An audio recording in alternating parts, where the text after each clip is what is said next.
নমস্কার। আদর্শ গৃহস্থ আশ্রমের এক নতুন এপিসোডে আপনাদেরকে অনেক অনেক স্বাগত জানাই।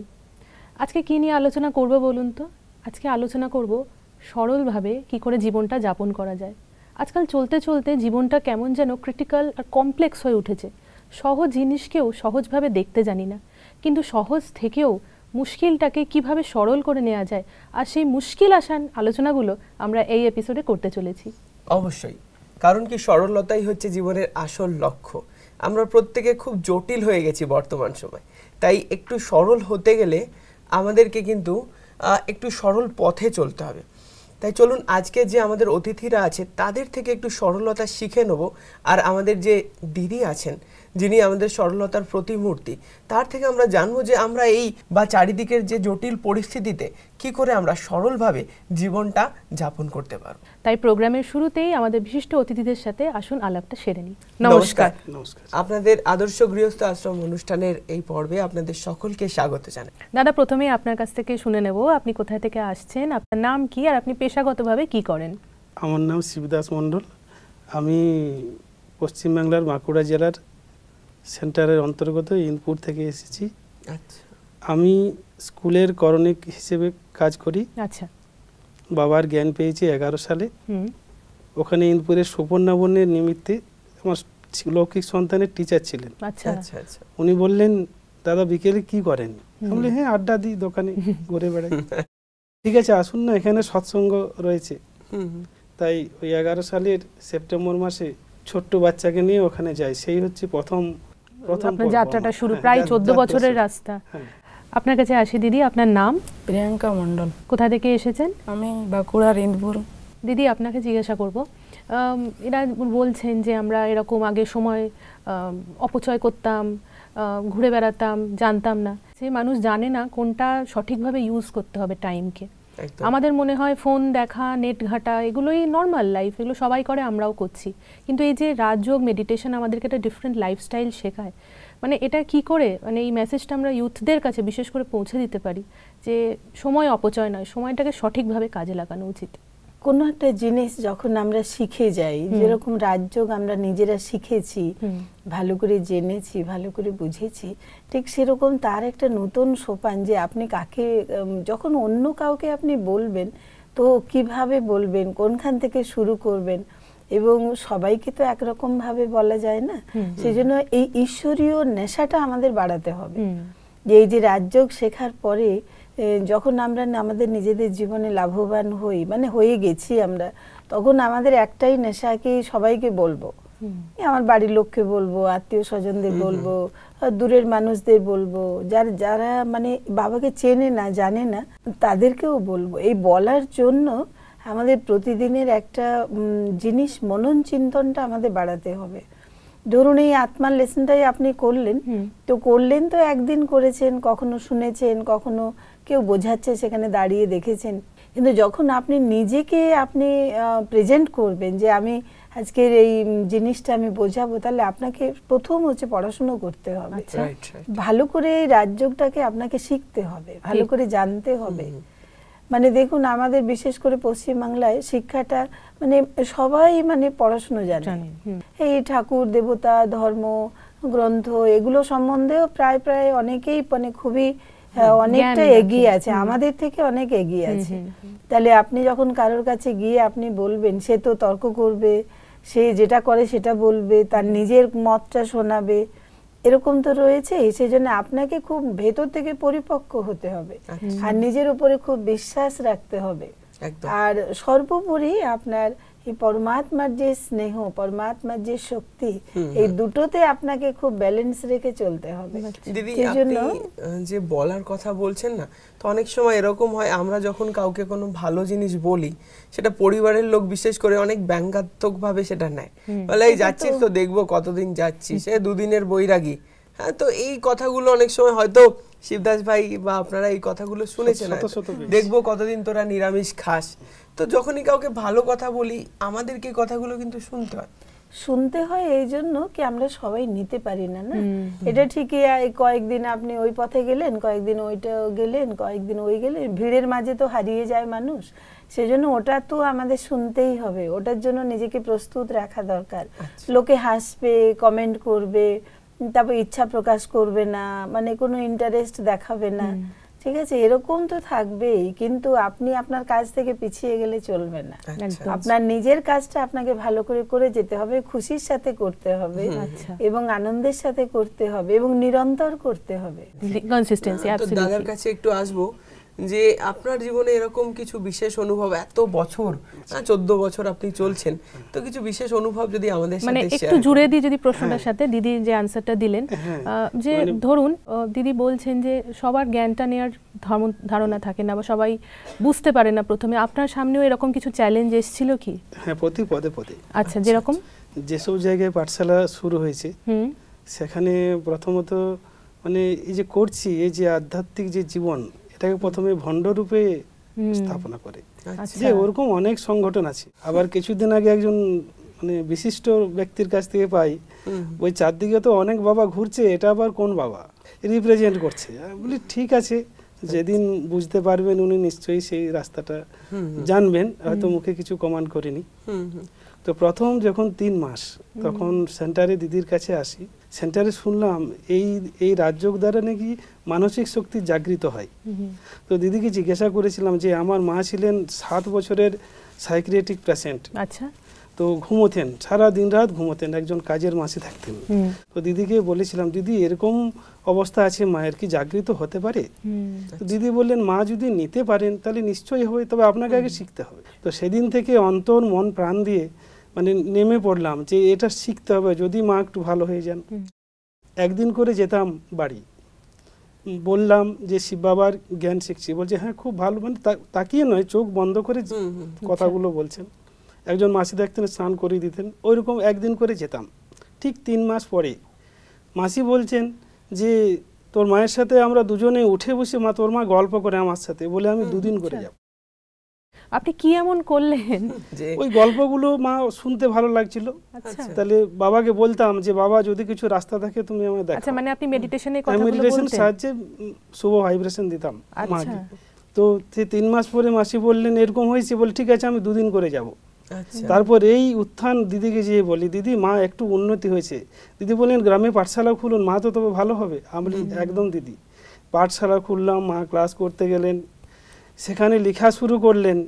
2 বছরের মাথায় মা টোটালি একদম মেডিসিন মুক্ত হয়ে গেল।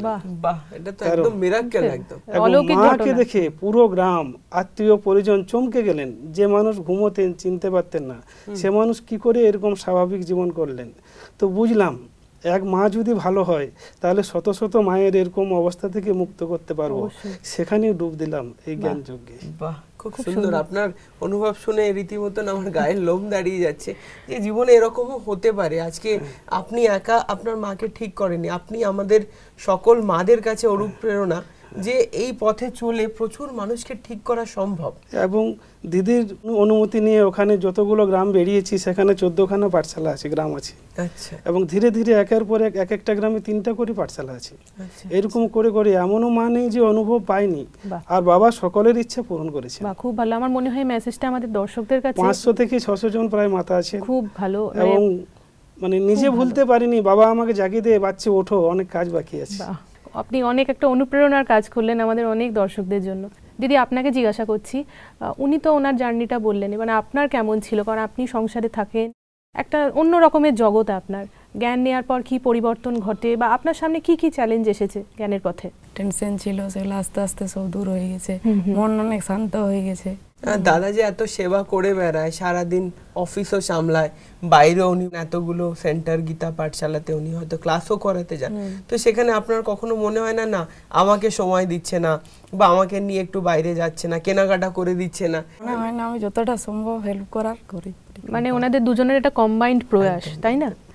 খুব ভালো। দিদি আপনাকে জিজ্ঞাসা করবো, এই যে ওনারা দুজনে মিলে শুধু একটা সংসারের দিকটাও দেখছেন না, একটা বাইরের একটা যে অলৌকিক পরিবর্তন, হ্যাঁ, তো কিভাবে এটা মানে বাকি আমাদের যে যুগলরা যারা দেখছেন তারাও আনতে পারেন, যদি একটু বলেন আমাদের ছোট করে। মানে ভাইয়ের এত লগন, আচ্ছা, ভাই মানে সব জায়গায় বলা, সব জায়গায় গিয়ে প্রদর্শনী করা, ক্লাস করানো শুরু করেছে। তা আমি বললাম যে আপনি এত কিছু করছেন, তা আপনার মিসেসকে সাথে নিন। বাহ। আপনার মিসেস যদি এতটুকু খুশিতে না থাকে বা সেই জিনিসটা না বুঝতে পারে, আরও যখন এগোবেন তখন আপনার অনেক অসুবিধা হবে। তো শুরুতে তো ভাই স্কুলে যেত, স্কুল থেকেই চলে যেত, আচ্ছা, ঠিক আছে, মানে এখানে ওখানে সব জায়গায় গ্রামে গ্রামে চলে যেত, অনেক সেবা করার শখ। তা আমি বললাম যে যেটা করছেন সেটা ঠিক আছে, কিন্তু আপনার যুগলকে নিয়ে করুন। ও একটু পেছনে পেছনেই থাকতো, এত নিয়ম ভালো লাগতো না, আচ্ছা। মানে এইগুলোই করো, খালি সারাদিন এইগুলোই করে বেড়াতো। ধীরে ধীরে ধীরে ধীরে ওকে আমরা অনেক গুড ভাইব্রেশন দেওয়া শুরু করলাম। আর ভাইকেও বললাম যে যেখানে আপনি যাবেন বোনকেও নিয়ে যান, আচ্ছা, আপনি যুগলকে সাথে সাথে নিয়ে যান, তাহলে ওরও উমং উৎসাহটা বাড়বে। আচ্ছা, অবশ্যই। শুরুতে বলতো অনেক কাজ বাড়িতে, তাও ছোট ছেলেকে দেখতে হয়, তার টিউশন, যা কিছুই করতে হোক ওকে সাথে নিয়ে করুন।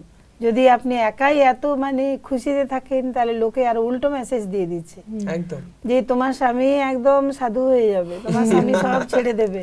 আর একটু ছেলেকে- ভয়ও পেত সব সময়, একটু হারানোর ভয় তো হারানোর ভয় সবারই থাকে। প্রত্যেকের থাকে। মানে আমার মনে হয় দিদি এই করে করে ওনার মধ্যেও কিছু যে লিডারশিপ কোয়ালিটি, যে আমিও পারি, তাই না, যে হীনমন্যতায় মেয়েরা সংসারে না, ভোগে। আমি তো নিজের চোখেই দেখলাম যে এই খুব মানে চুপচাপ থাকতো, একটু রাগও করতো, অসন্তুষ্ট ছিল। তো এখন কি আর রাগ আছে যে দাদা এত সেবা রাগ নেই। করছেন, আপনি আছেন? এখন- ভীষণ ভালো লাগে। এখন তো আপনি এক কলি অংশীদার আমরা দেখতে পাচ্ছি, তাই না? একদম। দাদার কাছে আসবো, আপনার আরো কিছু আরো অনুভব কিছু একটু আছে। যদি শেয়ার করেন। যেটা মানে আমার পিস্তত বোন ছিলেন, ওনাকে বাঁকুড়ার স্পেশালিস্ট গাইনি ডাক্তার 4 ডাক্তার বলেছিলেন এই বাচ্চার সন্তান ধারণ করার ক্ষমতা নেই, জরায়ুর পজিশন খুব খারাপ। আচ্ছা, পিসিমা বাবারই জ্ঞানী ছিলেন, তো বললেন পিসিমা যে এরকম কন্ডিশন আছে, তাহলে কি করা যায়। তখন বাবার সেদিন গ্রামের পাঠশালাতে ভোগ হচ্ছিল, তো বললাম ঠিক আছে, বাবার একটা ফুল নিয়ে তা যেভাবে রাখি বাবার ফুলকে রেখে দাও, বাবা ছাড়া কিছু করার নেই, এটা তো ডক্টর বলেছেন যে উপায় নেই, তাহলে এটা তো আমাদের হাতে নয়। ঠিক আছে, বাবাকে স্মরণ করে দুবেলা ওই বোনের উদ্দেশ্যে যোগ করতাম। আচ্ছা, 5 মাস পেরিয়ে গেল, 6 মাস পেরিয়ে গেল, 7 মাস 8 মাসের বেলায় বলছে মা ঠিক আছে, বাচ্চা ঠিক আছে, কোনো অসুবিধা নেই। তো এখানটা একটু কাটা রয়েছে, থতনাটা এই পুরোটাই কিন্তু কাটা রয়েছে। তো পিসিমা বললেন ঠিক আছে, কাটা হয়েছে তো কি হলো, বাচ্চা মা তো ভালো আছে। কিন্তু আমি সেখানে থেমে থাকিনি, 2 বেলা ওই মায়ের জন্য 1 ঘন্টা, কোনোদিন আধ ঘন্টা করে 2 বেলা ওই বাচ্চাকে পুরো ভাইব্রেশন দিতাম। আচ্ছা, এবং বাবাকে বলতাম সারা বিশ্বে যদি একটা বাচ্চারও এরকম পরিবর্তন হয়ে থাকে মাতৃগর্ভে, বাবা তুমি এটা করে দেখাও। মানে খুব ধরে বাবাকে নাড়তাম, এবং যেন বাবা যেন খুব কাছের, এভাবে বাবার সাথে কথাবার্তা হতো। তো ঠিক 8 মাস 10 মাস যখন যিনি ডক্টর, যিনি ওখানে ছিলেন ল্যাবর রুমে, তিনি যখন বাচ্চাকে নিয়ে আসছেন, উনি দেখে অবাক হয়ে গেলেন যে এটা কি করে সম্ভব, এটা কি কখনো হয়েছে, কখনো হয়নি। বললেন যে পরে হবে অপারেশন করে, আফটার বার্থ। তো যখন বললেন পিসিমাকে, পিসিমা বলছে আমরা তো শিব বাবার মেডিটেশন করি, তো এখানে বাবার দ্বারাই হয়তো এটা সম্ভব হয়েছে, এছাড়া তো আর কোনো উপায় ছিল না। এটাই পেয়েছিলাম সব থেকে। এবং ওই বাচ্চা যখনই মেডিটেশন বলা হয়, এমনভাবে যোগে বসবে যেন ওকে কেউ শিখিয়ে দিচ্ছে। ও গর্ভ থেকে যে শিখে এসেছে, আমাদের চোখে একটা বাস্তব প্রমাণ রয়েছে, কোনো রোগ নেই। আপনার মানে রোলটা না কল্যাণকারী হয়ে উঠেছে প্রত্যেকের জন্য, আমি তো বারবার যেটা দেখতে পাচ্ছি। এরকম অনুভব কি আপনার কিছু আছে, বাবার দ্বারা আপনি কিছু স্পর্শ, কিছু টাচিং যে পেয়েছেন? কোনো কাজ করার আগে বাবাকে বলি, সেই কাজ অনেক সাকসেসফুল করে দেয়।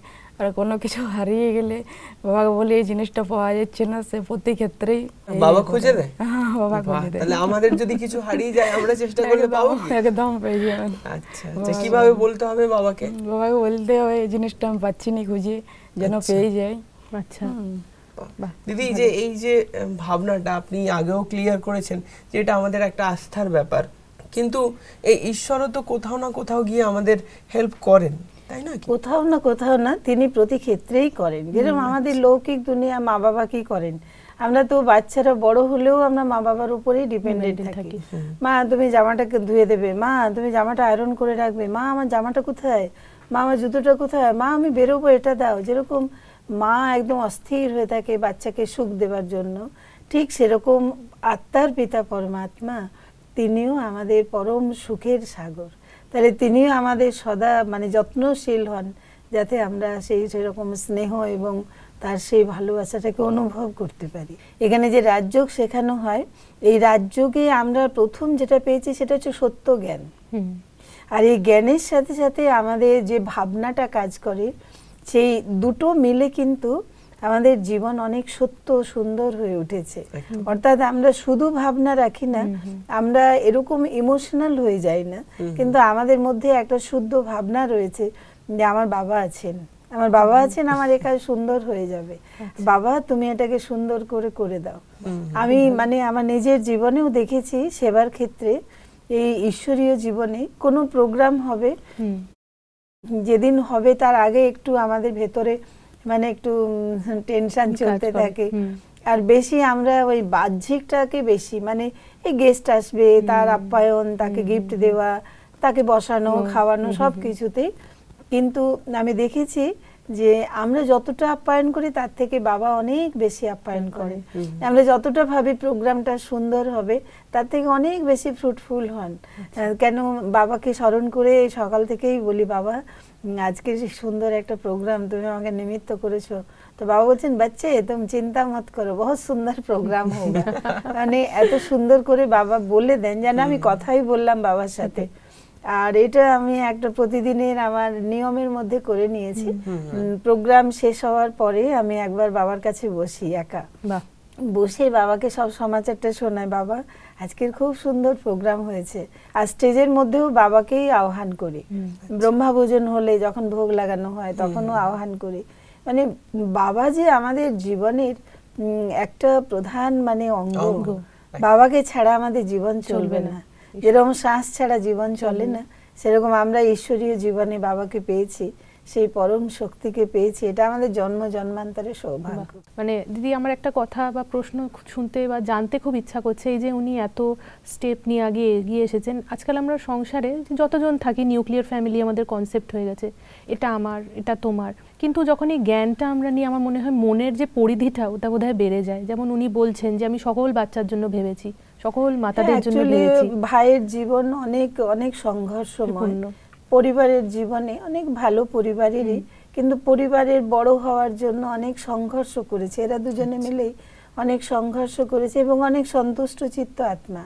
মানে নিজেরা মেহনত করে, উপার্জন করে, নিজেরা অনেক কষ্ট করে, ওরা একটু একটু করে ওদের নিজেদের জায়গাটাকে তৈরি করেছে। সেই জন্য অনেক অনুভবী। পরিবারের কথা সহজে কাউকে বলে না, কিন্তু এরা দুজনে দুজনকে বুঝেছে বলেই আজকে এরা এতটা নিজেরা সফলতার জায়গায় পৌঁছেছে। দুজনেই অনেক বয়স তো নয়, অনেক ছোট্ট বয়স থেকেই বাবাকে পেয়েছে, বাবাকে উপলব্ধি করেছে। ভাইয়ের তপস্যা বেশি, মানে ভাই তপস্যা করে নিজের পরিবার, লৌকিক, মাকে ঠিক, মায়ের প্রতিও খুব সম্মান, মায়ের প্রতিও খুব ভালোবাসা। মানে যে মা যে সম্মানটা পরিবারে পাওয়া উচিত সেটা পাননি, সেই জন্য মায়ের প্রতি খুবই সম্মান। দাদার কাছে আরেকটু আসবো। আপনার নামটা এত সুন্দর, শিবদাস, নামের মধ্যেই শিব আছে, তো তাই কি আপনি কি ছোটবেলা থেকে শিবের ভক্ত ছিলেন, না এখানে এসেই সেই ঈশ্বরকে, শিব বাবাকে জানতে পেরেছেন? অলৌকিক ঘটনা আছে। আমার জন্ম ঠিক পরে হতে পারে কিংবা মায়ের গর্ভে আছি। একজন সাধু বাবা এসেছিলেন বাড়িতে, এসে করে মায়ের সামনে বলেছিলেন যে তোমার সন্তান খুব ভালো হবে, খুব ধার্মিক হবে এবং 35 বছরের সন্ন্যাস যোগ আছে। আচ্ছা, এটা বলার পরে মা খুব ভয় খেয়েছিলেন। ঠাকুমাকে ডাকলেন, এসে বললেন এনাকে কিছু দিতে হবে, ইনি কি বলে যাচ্ছেন সেটা ভয় লাগছে। দিয়ে করে কিছু আনার জন্য বাড়িতে গেলেন। এসে পর তিনি ওই সাধু বাবাকে আর দেখতে পাননি। সারা গ্রাম খুঁজে বেড়ালেন, কোথাও আর সাধু বাবাকে দেখতে পায়নি। হঠাৎ এই জ্ঞান যোগে এসে আমি একদম ফরিস্তা রূপে বাবার কাছে এই প্রশ্নটা রেখেছিলাম, বাবা এই যে দেওয়া কথা আজকে আমার মিলে গেল, এর সাথে আমাকে বাইরে কোথাও যেতে দিত না, ভয় করতো এই সন্ন্যাসী হয়ে যাবে। আর আমি নাকি যে কোনো সাধু সঙ্গ পেলে বসে যেতাম ছোট থেকে, খুব ভালো লাগতো। তো বাবা অনুভব দিল, বাচ্চে ও তো মেরে কাছে, আপ চিন্তা মত করো, হাম তো মেরে তেরে সাথ হে। তো বাবা অনুভব দিল, তো সাক্ষাৎকার আমিই তো করাই বাচ্চাদেরকে, যে আত্মাকে আমার প্রয়োজন হবে আমি তার মাকে অ্যাডভান্স আমি সাবধান করে দিয়ে আসি। আচ্ছা, তো আপনি কি সন্ন্যাস নিয়েছেন, মানে সংসার ছেড়ে দিয়েছেন? না, আপনি তো সংসারেই আছেন। সংসারই আছি। তো আমার মনে হয়েছিল এত আমাকে সবাই ভালোবাসে, তাহলে এমন কোনো শিক্ষা, এমন কোনো তপস্যা যদি পাওয়া যায় সংসারে থেকে সন্ন্যাস লাভ, সেটাই আমি গ্রহণ করব। আচ্ছা আচ্ছা, মানে আমাদের অনুষ্ঠানের আদর্শ বলতে পারি যে আদর্শ কাপল আপনারা, যারা ঘর সংসারে থেকেও পরিবারটাকে এত সুন্দরভাবে পরিচালনা করছেন। আত্মীয় পরিজন, মামা বাড়ি, পিসি বাড়ি, সবার কাছে বাবার বার্তা নিয়ে গেছি, সবাই সময় মতো নিজেরা গ্রহণ করেছেন এবং খুবই ভালো লাগে। বাবার জ্ঞান দ্বারা সবাই উপকৃত। যে কোনো কিছু হলে জানায় যে এটা সমস্যা হচ্ছে, এই হচ্ছে, বাবার কাছে যেন বার্তাটা পৌঁছে দিই। নিমিত্ত বাচ্চা হয়ে বাবার কাছে সেই মেসেজ পৌঁছে দিতাম। 2 দিন, 5 দিন, 10 দিনের মধ্যে মেসেজ করতেন, আমাদের সমস্যার সমাধান হয়ে গেছে। আর পিসিমার যে সাকসেসফুল পেয়েছেন, পিসিমশাই এতদিন এতখানি জিনিসটা বুঝতেন না, কিন্তু যখন এই সন্তানের এই পরিবর্তন হলো, যখন ডাক্তারদের কথাওকে পার করে গেল এই শিক্ষা, তখন তিনি বাবার পাঠশালা বানিয়ে দিলেন। আপনাদের সাথে কথা বলতে বলতে দেখুন সময় আমাদের প্রায় শেষের পথে। দিদির কাছে আমি শেষ প্রশ্নে আসব যে এনাদের যে এত সংঘর্ষময় জীবন, তারপরে সেই ভগবানকে পাওয়া, তো আপনি কি বলবেন যে সত্যি কি এনারা লক্ষ্মী নারায়ণের মতন নিজেদের পরিবারকে চালাচ্ছে? অবশ্যই সংঘর্ষ করেছে বলেই তো আজকের এই ঈশ্বরীয় অনুভূতিটা লাভ করতে পেরেছে। এবং এরা এখন দুজনে খুবই খুশি, একটি সন্তান রয়েছে, হ্যাঁ, সেও বাবার জ্ঞানেই রয়েছে। আর এরা সারাদিন ওই মানে সব গ্রামে গ্রামে গিয়ে ক্লাস করানো, গ্রামে গ্রামে গিয়ে বাবার পরিচয় দেওয়া, এই সেবার সাথেই এরা সারাদিন এই অলৌকিক জীবনের মধ্যেই এরা থাকে। এরা লৌকিক কোনো কাজকর্মের মধ্যে বেশি নিজেকে যুক্ত করে না, সেই জন্য এরা এত ভালো আছে। বাহ, সময়ের অভাবে আজকে অনুষ্ঠান এখানেই শেষ করতে হচ্ছে, কিন্তু আমাদের স্টুডিওতে আসার জন্য আপনাদের সকলকে অনেক অনেক ধন্যবাদ। তাহলে দর্শকদেরকে কি বলবো, আজকে বুঝলাম তো সরলতা কি। খুব মুশকিল কি সংসারে থেকেও নিজের লৌকিকটাকে অলৌকিকে কনভার্ট করা, একদমই নয়। আজ কিন্তু কিছু লাইভ এক্সাম্পল আমরা দেখলাম, যার দ্বারা সহজভাবে সরলভাবে শুধু ঘরেরই নয় বাইরেরও কত পরিবর্তন আমরা করতে পারি। সেই বাইরের পরিবর্তনগুলো যখন হয় তখন কিন্তু কি আসে আমাদের কাছে? আশীর্বাদ। একদম তাই। তাই আশীর্বাদ এমন একটা জিনিস যা অনেক কঠিন কাজকেও খুব সহজ করে দেয়। আর যদি সেই আশীর্বাদ স্বয়ং ঈশ্বরের হয়, তাহলে যে কোনো কঠিন কাজকে আমরা খুব সহজে পার করতে পারি, যে কোনো সমস্যাকে আমরা সমাধান করতে পারি। তো আমাদের অনুষ্ঠানের উদ্দেশ্যও তাই। আমাদের যে পরিবারগুলোকে আমরা দেখাচ্ছি, সেই পরিবারগুলো আপনাদের সামনে নিজেদের পরিবার রূপে তুলে ধরছে যে তারা যেভাবে নিজেদেরকে পরিবর্তন করেছে, আপনারাও অবশ্যই পরিবর্তন করতে পারবেন। তাই আজকের মতন অনুষ্ঠান এই শুভ ভাবনা নিয়েই শেষ করছি যে আপনাদের প্রত্যেকের পরিবার খুব ভালো থাকুন আপনারা, আর সবার উপরে সেই ঈশ্বরের আশীর্বাদ বর্ষণ হোক। নমস্কার।